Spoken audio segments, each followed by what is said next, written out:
Ghana Commercial Bank, GCB Bank, are making history by becoming the first bank in Ghana to exceed 3 billion profit before tax, announcing an impressive 3.17 billion Ghana cedis for 2025 financial year. Careful about. Yes, we have bounced back quicker than we all thought. As an industry player, we all thought this was going to take us some 6 to 10 years to recover. But it just speaks to the resilience of the Ghanaian economy. How on net a bank na no oboka de bia no na de bia onye net loss no, and the onye net profits are in the issue of banks e Ghana ha obi a achieve is target ne da.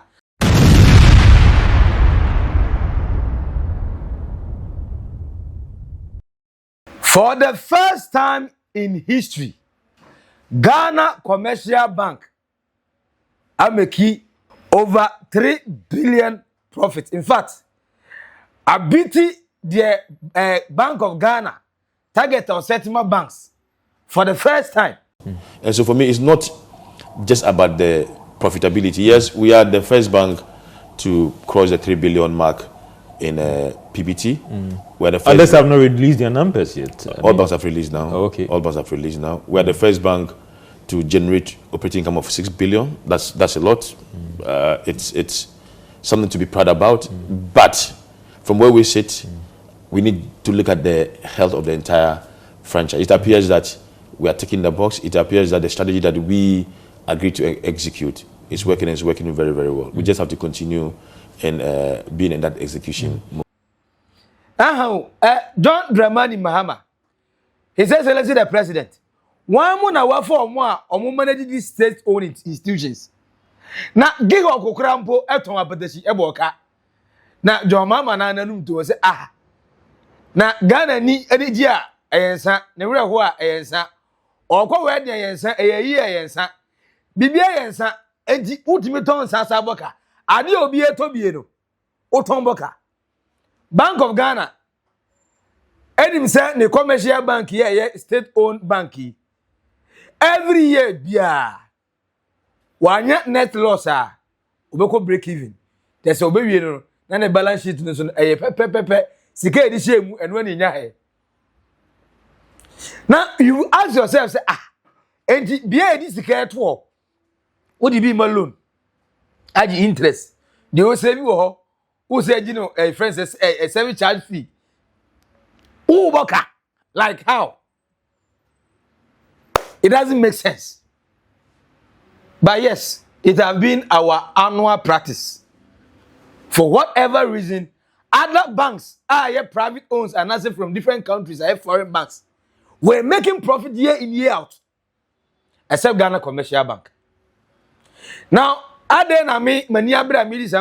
this is to tell you how our state-owned enterprises, among for a form because of party colors, eba omorano. They don't give a damn. Say me no yatasika and they only state-owned enterprise no. I know a chief executive officer, I know a worker honu on fakon. Obey this you cannot left right center. After all, the political party no power. The worst that can happen to him. As a best akeno. As a bear mark kwasi oba pe na usuru. The obetima ka achiri wa David. And the omuni say your own party and a was war. The worst obetima I catch na say what's akeno. You will never arrest him. And the next political party neighbor we too busy. So many other people occupy the same position. No somebody's can be.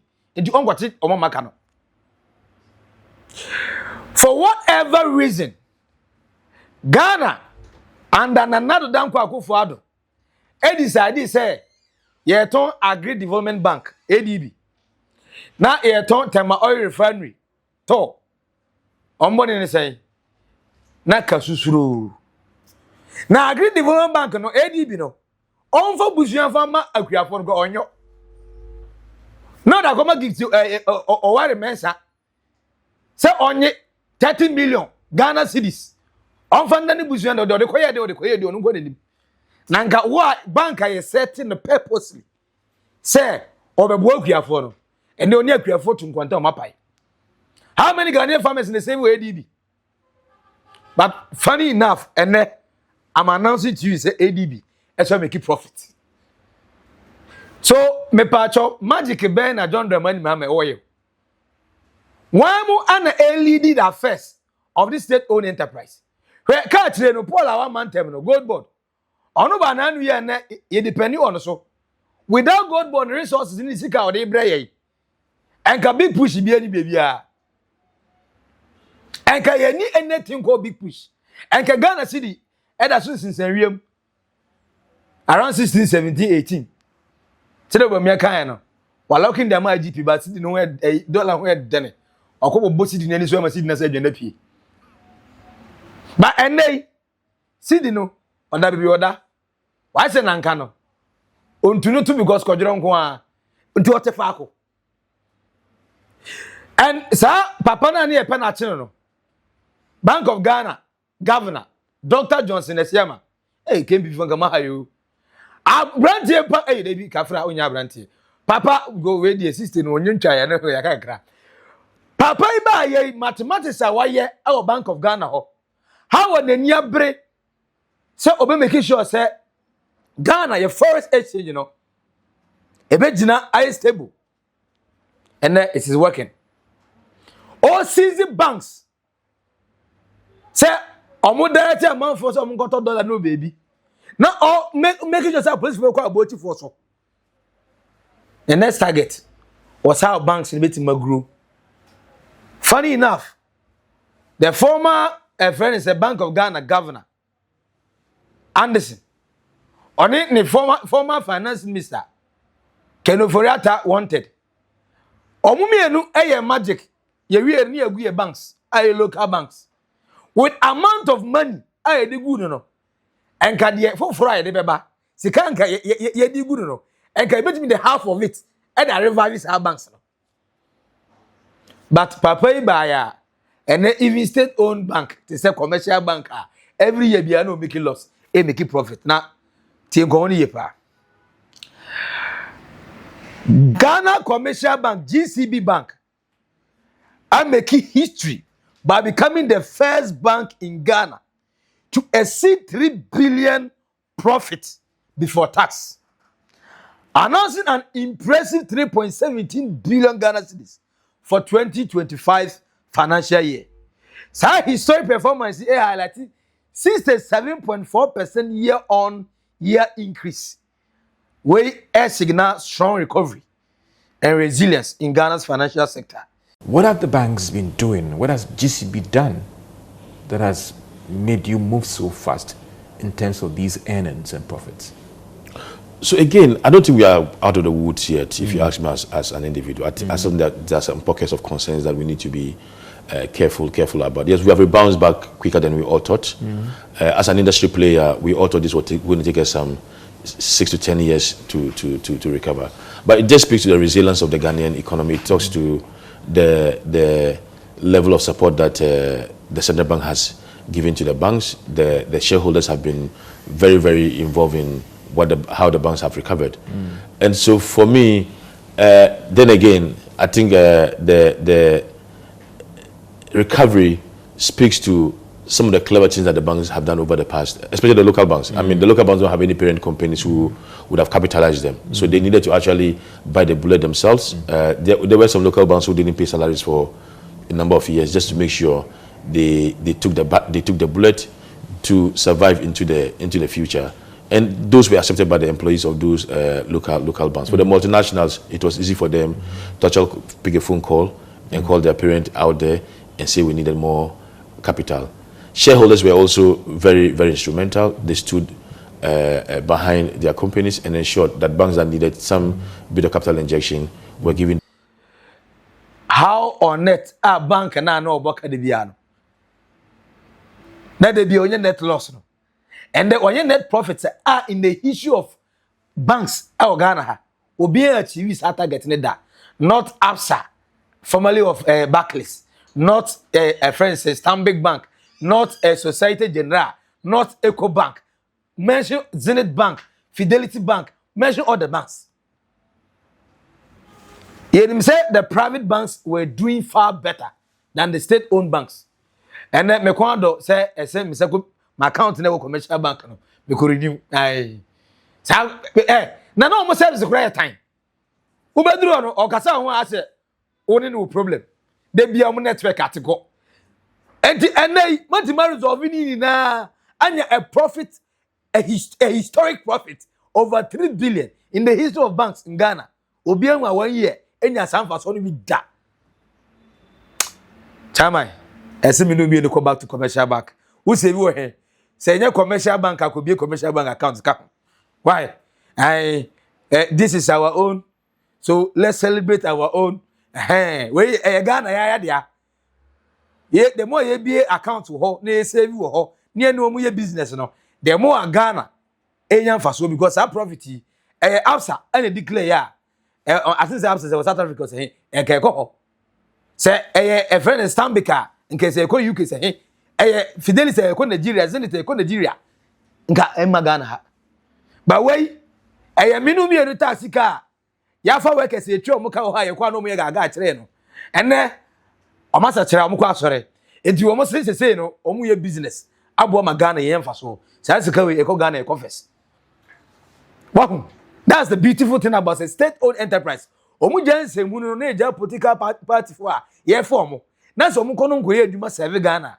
the amount of money that we generate the revenue na e be generate no e be back into Ghana e confess and go foreign owning enterprise change ya kwaji just some tax we na free omo change we Ghana isika menu mienu isika enti ena say who opportunity say obey investment now cost stock exchange market na so try so obeto Ghana commercial bank a stock why ebebo pa now another bank Ghana ye dia the agricultural development bank almost just 2024 year omunya loss now after a year a new political party, new governors, new president, new finance minister, and then Bank of Ghana governor. Omatima turn things around. Profit before tax. Omunya 581 million Ghana cedis. Now after tax, 367 million Ghana cedis. On the amount of money in Ghana, Eco Ghana Revenue Authority for. And so that they na minu mienu dia. Yet ADB was on the verge of being sold to some people be a na di na ehwe no as we dey as a party for na na kwakoto and then that same agricultural development bank no I make profit meaning say ye nyam penifo mo head a state owned enterprise o mo ye patriotic to bi a ohun baby Ghana no betima develop eduru no enka ye hu schools and the trees ye hu se nantwie ni nipa ebom no musuo e dam emu enka ye hu se ya kwan this is your part of my eduru election time ansa na ye nya pani a wo se o afi de meya mamo na owie enya na election vote ni wie a wo se ja to asa twa another 4 years obeba na asa sai kra one say Ghana commercial bank I make over 3 billion Ghana cedis profit. A profit before tax. Yet the tax on Kwabra 1 billion na free market say 2 billion. So, menu mean dia. And we have the men now. Nanado any MP before catch the. So, now where was the man? The only thing and Nanado mean say make profit kakra. Pa Ghana lottery. I know the Samuel Kuyade. Credit say cha opecha na twa de na more time. Amotwa di omutwa no pa de na omobetwa wi ade na obetwa numre de. E ho na man te se ebo ka e no kura no wie no contractor odi e friend say scholarship award ye no party fo nkwa nche ne ko ye. Ana wie yi free Ghana GTV e ko pe mo UTV.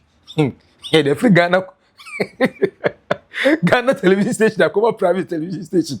Dem kwanya. But how there? Scan no munya bi mai. Na sa a friend say STC. A friend say Gihok. Maso COVID you match 40,000 man ho na odwi bia no.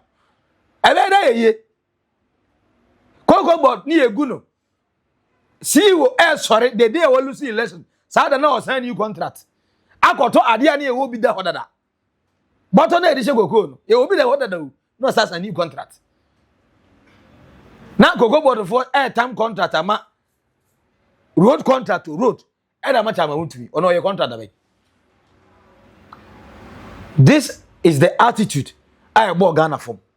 And the bedroom baby, Federal Bank of Ghana, Governor Addison.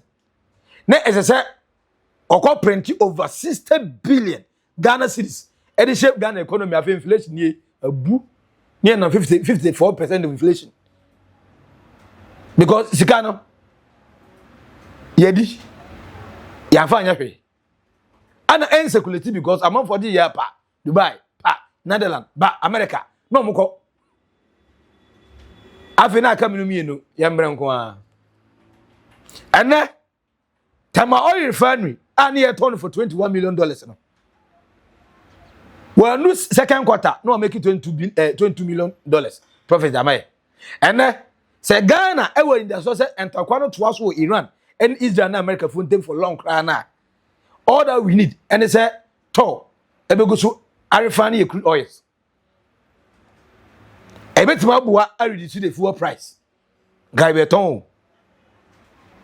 What at all and you're wrong with your politicians. So people now join political party not in the interest of say or so or any developmental projects ma omo amudi na chi debi. Wako school na wie oni say adwuma de be oba brand na se na wonya. Nti ne wako join political party northern communication member the Ghana MPP name this will be a communication member. Meanwhile communication and then go skills. And you be now with the microphone etana no anase wo so camera sin so a obetima kasa. And you be na bit my public speaking nanga ye public speaking. You were public speakers are omo specialized, they know how to do the work. And you be na bit my di pa ni akasa. Oga say easy. And so MPP ni NDC obi a communication member. Because we o certificate onye adwuma afa MPP ba NDC ba ni amount Bank of Ghana friend say governor amount commercial bank CEO sa ne de namu afa adwuma no okoye party interest nti no ogu no. But for whatever John Dramani Mahama is doing, God bless the man. My president, your president, our president, His Excellency John Dramani Mahama, the reset Ghana agenda. In fact, the agenda is agenda. Eweke, ekosopa. Now, see you, Edema, Ghana Commercial Bank. Actually, the strategy I will put in place. Emma Ghana Commercial Bank. It may achieve this stone. Look, from loss to a profit that is historic. The entire state-owned enterprise. One company and I say where they are multi-million profit we are seeing that Ghana Commercial Bank. Look, apart from corruption, no, Omana ya for me now be a move you. And all of a sudden, almost I'm a Ghana for almost every week. More Ghanaians are now operating with commercial bank. Hey, China will probably need leadership. Ghana Commercial Bank teller. 12 of them more no call lunch break. A big two no my. But all of a sudden, Magi. I mean, say what? Say we only say I am for so say Ghana for a baby mabaso. A better massy. But me person o boa me. Now answer that question is mame because I'm in doubt. Dear man under MPP. Now you person a ton ADB Bank, Agricultural Development Bank, ADB. Now and omu making profits over 581 million Ghana cedis. Satam no chrono and I say managers now money buy no and any man to manage the bank. Ghana Commercial Bank minuti kroma they be a net loss and yet and I break even. Net profit me who be that menti be that. Eba sign and Ghana Commercial Bank achieve a history in the banking system in Ghana. Say over 3 billion Ghana cedis as a profit. One man at your mama is one ne, Omutime said you man. Now previously no, na one is so a scan no movia. And as in a demand no money. Wow, is a commercial bank and ne workers no, or more attitude at the same. Catch them. It's the same comment section I say. Why you are subscribe, like it, na share my uniaso NAV. And we know, eba kope max billion. I will naked truth or old boga trends macro. Bye bye.